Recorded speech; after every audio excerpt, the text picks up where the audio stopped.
Sean, I realize your focus is the team and prepping it, but to what extent are you briefed on or involved in the stadium discussion at all? Yeah, I'm looped in where I need to be looped in, but overall I'm staying in my lane, getting our team ready to win, and obviously preparing for the draft with Brandon alongside of me, and really that's where it's at. Do you have ideas in terms of specifics, whether it be game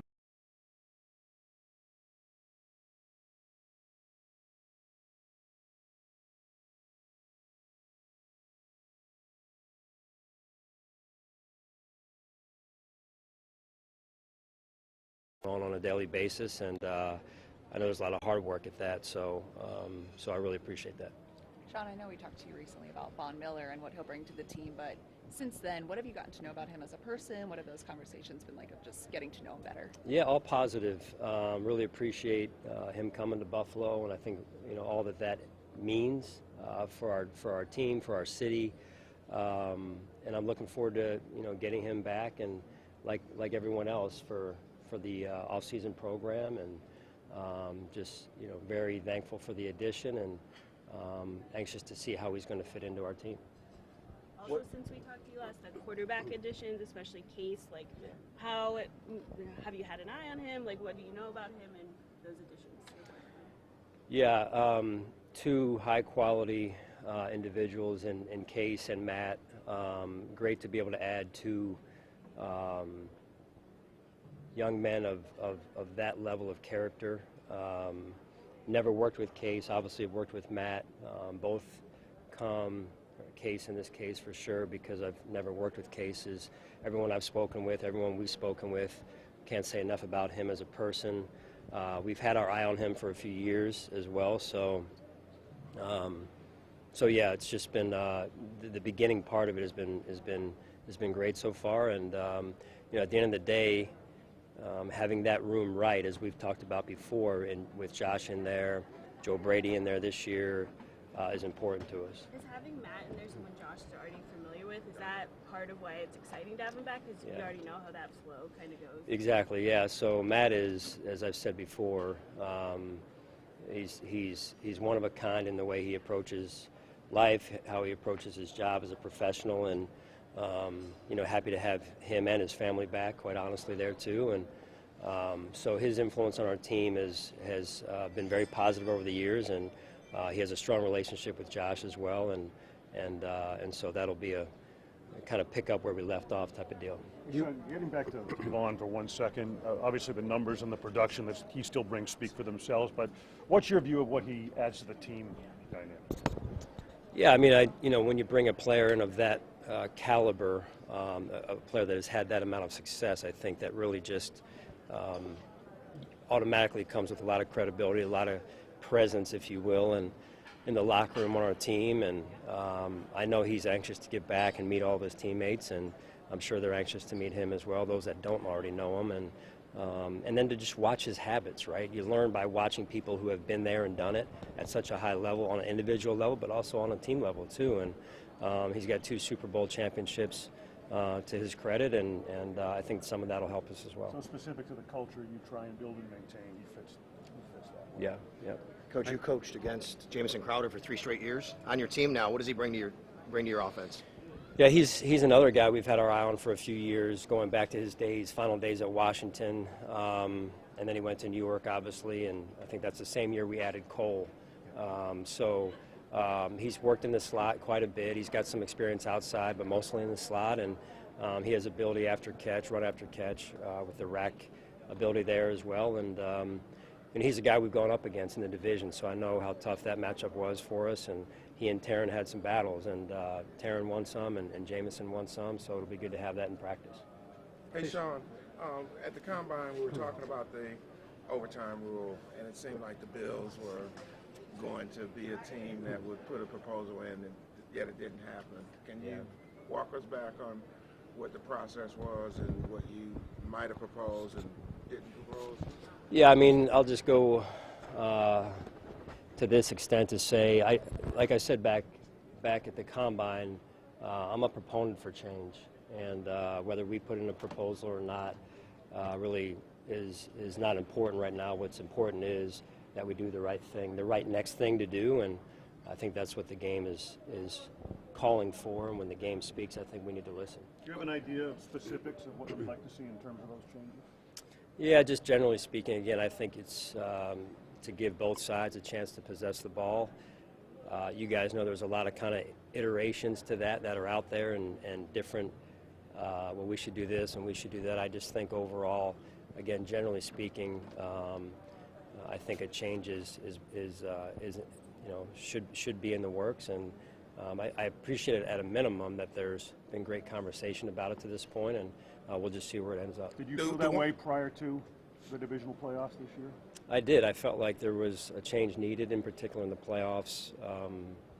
So again, we'll see where it goes. Yeah, Sean, the one proposal that has the 2-point conversion as, you know, perhaps being the final play.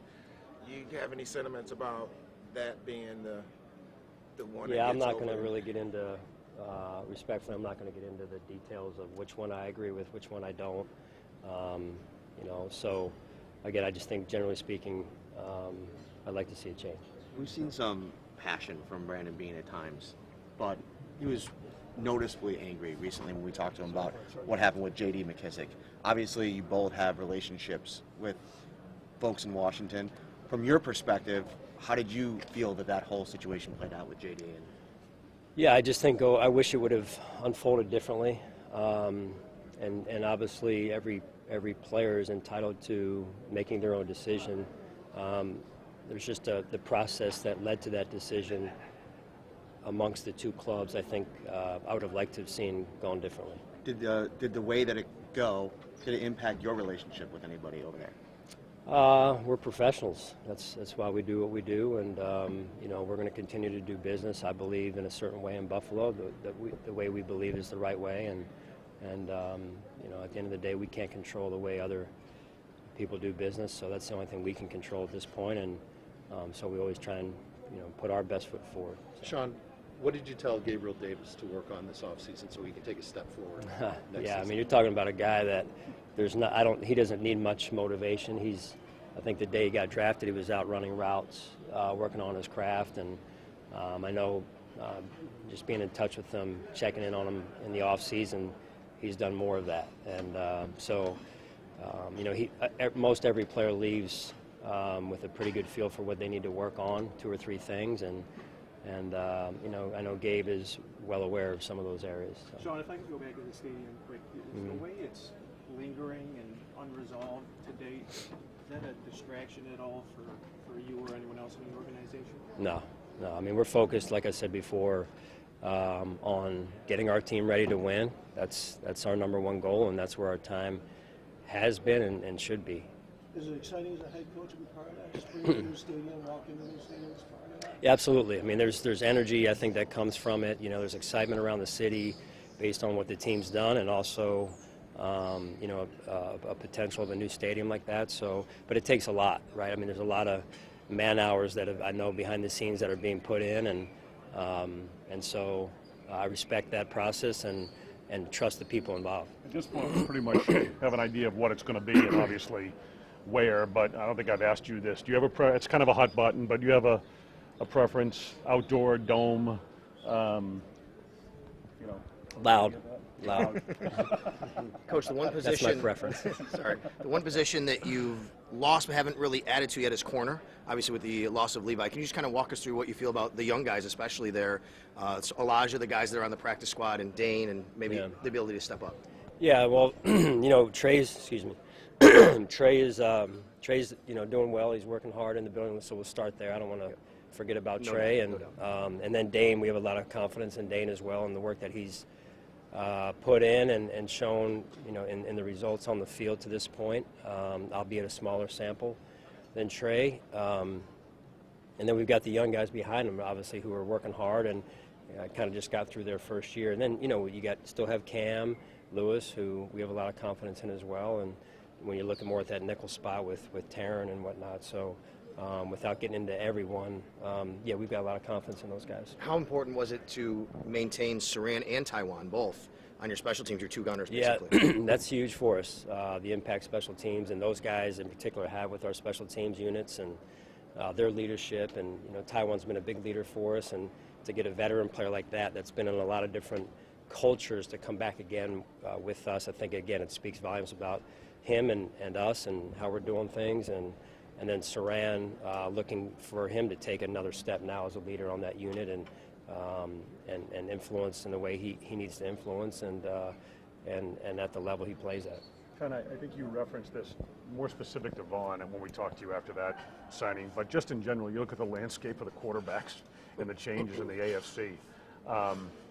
It's incredible. I guess, does it speak to the work that you and Brandon have done in terms of fortifying your pass rush and the importance of that aspect? It's always important, but you look at who you have under center in the conference.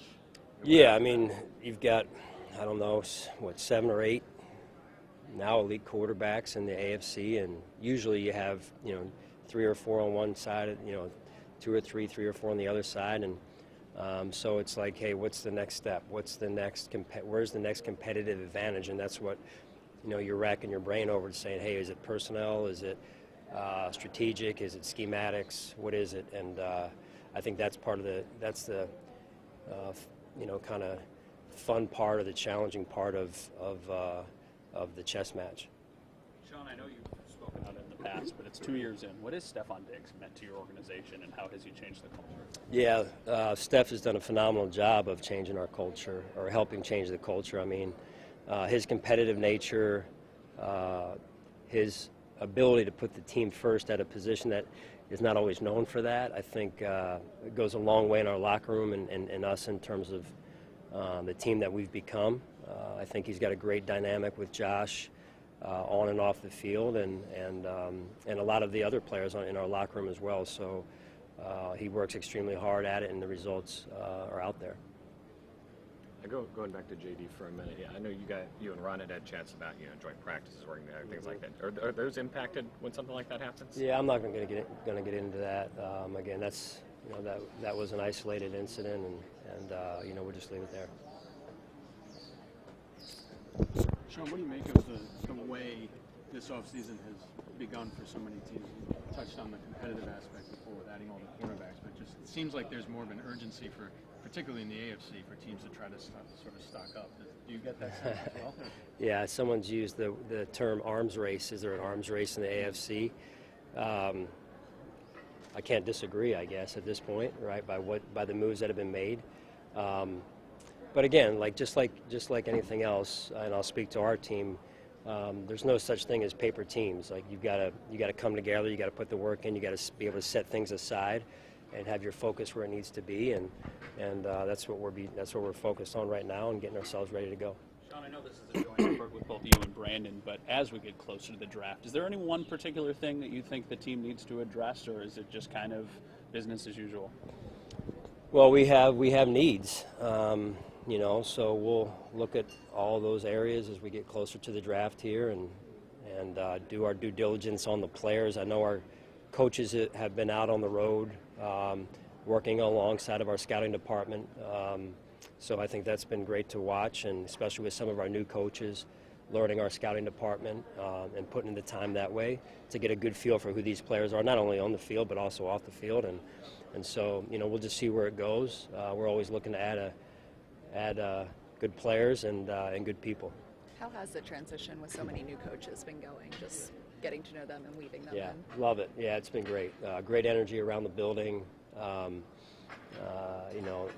They're hardworking people, and it's fun to watch them get to know the building, get to know people around the building, get to know Western New York and Orchard Park and all the surrounding cities of, hey, where they pick to live. And so we're just trying to help out as much as we can, but I think we've added some great additions to our staff and our community.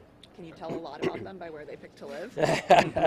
I'm not going to get into that. You're trying to get me into the Northtown, Southtown thing. I know enough by now to not to do that. So. John, I want to ask you about David Webb. When I gather there was talks of him potentially joining your staff, how unique is that to have a guy who's an active player that you could see slide right into being a coach? Yeah, it's very unique, but that's that's how highly I think of Davis, and certainly he has a career on the field that he wants to pursue. but off the field, I think he's got a future as a coach someday, and his dad's a coach, and I think he'll be well equipped to move into a role, one day when he decides to hang it up. Like, what role did he play in that quarterback's room? Obviously, kind of being there for Josh. Yeah, first, he and Josh have a great relationship, and so Josh had a tremendous amount of trust in Davis, and some of the things he was sharing, it was another set of eyes for Josh in a similar way that Matt is for Josh, and so that was really fun to watch. And those are that'll go beyond football one day with those two or those three because of the relationships that they've built. When you get a guy like Von, who's stood up, put his hand down, he's done so much, he's such a great athlete. Take us into the mind of a coach. Do you start calling Leslie and drawing up plays on napkins and things and how you want to scheme and different things you can do? Yeah, well, I think you put your work in to get a good feel for who he is. Albeit he's not in our building and we have limited contact with him because of the rules. So we do the best we can to do our part. And then those conversations when he gets here in the spring will take place on, hey, how do we feel? How do you feel? And just try and get it exactly right. And from all we've heard about Von, he's a big-time team guy and wants to do it a certain way. Talk to Brandon about this, Sean, but I didn't get a chance to ask you. He spoke to how Vaughn, his agent, kind of reached out to you guys. And I think to your credit, to Brandon's, the culture you built, the success, it's kind of become a destination for a lot of guys. How was your perception of that, as a leader in that, changed from the time you came here? Well, I remember, I'll give you a quick story on that. I remember being at the Combine my first season. This is before Brandon was on the scene there in Buffalo with me, and one of the agents said to me, you're going to have to maybe pay a little bit more to get guys to come to Buffalo. And, I didn't say anything. I just shook my head. But inside I was saying, well, you'll see, because if you get it going a certain way at a certain level, it'll be a place people want to come. And I think that's what you're seeing now by the way we've won, by the way we've handled things. Josh Allen and the players that we have in the locker room are the types of people and players that people want to play alongside of and live alongside of. Sean, I know you were asked about Gabe a couple minutes ago, but is there any one dominant trait that makes him such a special player? Gabe, yeah. I think you got to start with the heart. The will to be great, the desire to be great. People, talk about that, and it's easy to get up and do it at 10 o'clock mid-morning, but who wants to get up at 5, 6 in the morning and do it on a consistent basis? And Gabe, through 2 years, has shown that he's that type of person. He has that DNA. Did you identify that in him? Do you remember, in the run-up to the draft? Because you talk about value for a pick, he's at the top of the list. Yeah, you just, when you're around them, you can get a feel. We spent some time with them, and I think if I'm accurate with this, that was the year we went from the Combine to COVID. But I remember, I believe, in the room with Gabe and then watching him on tape, and then then all of a sudden for the draft, I'm at my house for the draft, and Brandon's at his house, and so those are the things you remember, is just his presence, the words he used in the interview, and just how he carried himself, and then obviously the scouting department digs deeper, and it was all positive. Theme of this offseason. And the fact that he drove a minivan on campus, I think, I wish he still had it, but I think he traded up. So. The theme of this offseason a little bit is players returning home. Matt Barkley, Jordan, Shaq. Shaq was really aggressive on social media about his desire to return. What was it like when you got to connect back with him and just?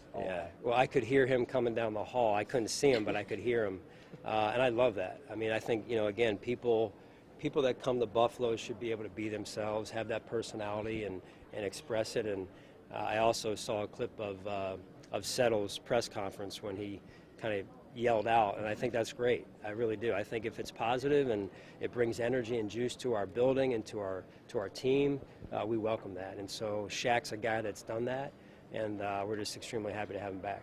Son, I asked this in a forward-thinking way. Yep.